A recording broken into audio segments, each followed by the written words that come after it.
நடராஜன் திடீர் என்ட்ரி கொடுத்த முதல் போட்டியிலேயே பெரும் அதிசயத்தை நிகழ்த்திய சம்பவம். ஒரே பந்தில் வீழ்த்தப்பட்ட 2 விக்கெட்டுகள். திகைத்து போன நடுவர்கள். அதாவது தற்போது இந்தியா இங்கிலாந்துக்கு எதிராக டெஸ்ட் தொடர் நடைபெற்று வருகிறது. 5 போட்டிகள் கொண்ட இந்த டெஸ்ட் தொடரில் இரு அணிகளும் பங்கேற்று விளையாடி வருகிறது.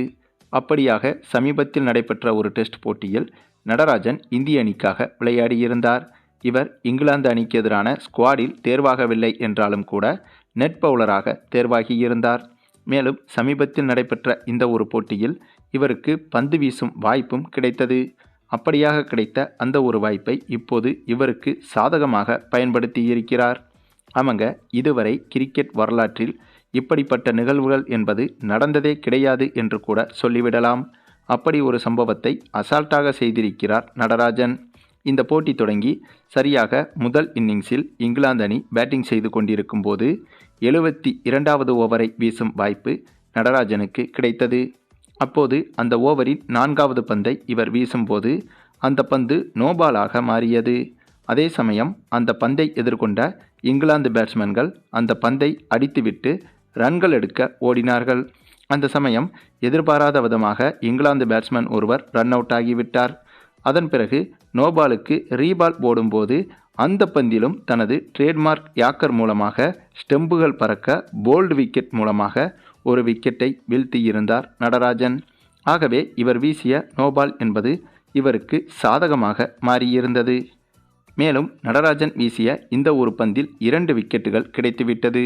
சர்வதேச கிரிக்கெட்டில் இதற்கு முன்பு இப்படி நடந்ததே கிடையாது என்பதும் குறிப்பிடத்தக்கது.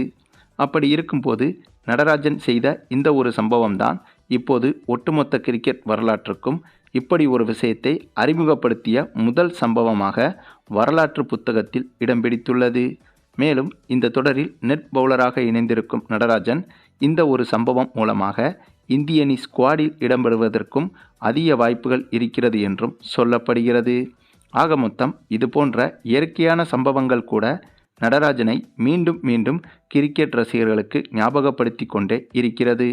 ஆனால் நம்முடைய இந்திய கிரிக்கெட் நிர்வாகமோ தொடர்ச்சியாக நடராஜனை எதற்காக புறக்கணித்து வருகிறது என்றுதான் தெரியவில்லை.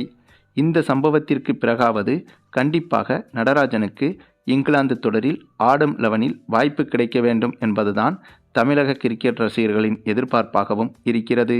சரி, நீங்கள் சொல்லுங்கள், இந்திய அணியில் தொடர்ச்சியாக புறக்கணிக்கப்பட்டு வரும் நடராஜனுக்கு இந்த சம்பவம் மூலமாக இந்த தொடரிலாவது வாய்ப்பு கிடைக்குமா என்பதை பற்றி நீங்கள் என்ன நினைக்கிறீங்கன்னு உங்களுடைய கருத்துக்களையும் கமெண்டில் தெரிவிங்க. மேலும் இந்த வீடியோ பிடிச்சிருந்தா லைக் பண்ணுங்கள், மற்ற அனைவருக்கும் ஷேர் பண்ணுங்கள், மறக்காமல் நம்ம சேனலை சப்ஸ்கிரைப் பண்ணுங்கள்.